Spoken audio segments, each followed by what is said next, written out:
गर्भवती महिला मृत्यू प्रकरणी मनसे आक्रमक। ऐरोलीमध्ये राजमाता जिजाऊ रुग्णालयामध्ये आंदोलन। रुग्णालय अधीक्षकांच्या दालनामध्ये ठिय्या। चुकीचे इंजेक्शन दिल्याने मृत्यू झाल्याचा आरोप। दोषींवर कठोर कारवाईची मागणी।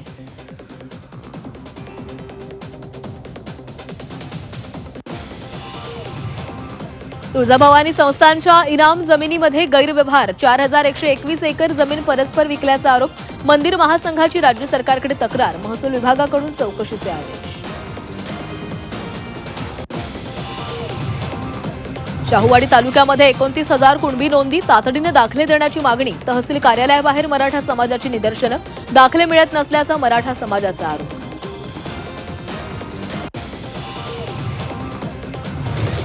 मुंबईमध्ये रेकॉर्ड ब्रेक पाऊस। मुंबईमध्ये गेल्या 24 तासात 204.6 पावसाची नोंद। सांताक्रूज वेधशाळेचा अंदाज। मुंबईमध्ये सर्वात तीव्र पावसाच्या सरी। मुंबई ठाणे पालघर परिसरामध्ये मुसळधार। मुंबईला पाणी पुरवणाऱ्या धरणांमधील जलसाठा वाढला। 24 तासात पाणीसाठ्यामध्ये 1% वाढ। 7 धरणांमध्ये सकाळी 6 पर्यंत 8.12% जलसाठा।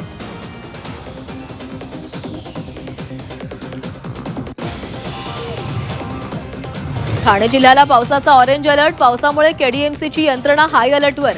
नागरिकांनी कामाशिवाय घराबाहेर पडू नये। तक्रारीसाठी toll free helpline number.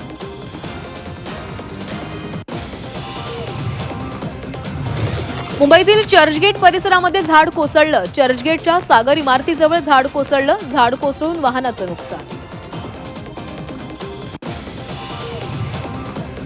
Navi Mumbai APMC मार्केटमध्ये पाणीच पाणी। मुसळधार पावसामुळे भाजीपाला मार्केट पाण्यात। मार्केटच्या प्रवेशद्वारावर गुडघाभर पाणी। पाण्याचा वाहन चालकांना नाहक त्रास।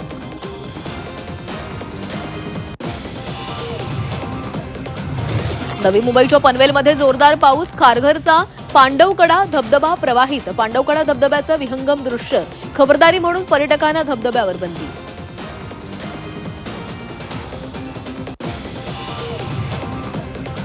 कोल्हापुरात सलग 2 दिवस मुसळधार पाऊस। धरण परिसरामध्ये पावसाचा जोर वाढला। गगनबावडा परिसरामध्ये अतिवृष्टी सदृश पाऊस। पावसामुळे बळीराजा सुखावला।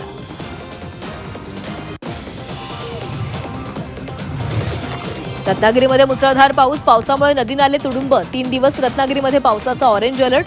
किनारपट्टी भागामध्ये मुसळधार पाऊस। रायगडमध्ये एनडीआरएफची तुकडी दाखल। पूर, दरड आणि आपत्तीसाठी एनडीआरएफ सज्ज। प्रशिक्षित श्वानांसह एनडीआरएफची तुकडी दाखल। पावसाळ्याच्या पार्श्वभूमीवर एनडीआरएफ अलर्ट। मुंबई गोवा महामार्गाला मुसळधार पावसाचा फटका। मुंबई गोवा महामार्गावर दरड कोसळली। निवळी घाटामध्ये संरक्षक भिंतीच्या बाजूची दरड कोसळली। दरड कोसळल्यानं वाहतुकीस धोका।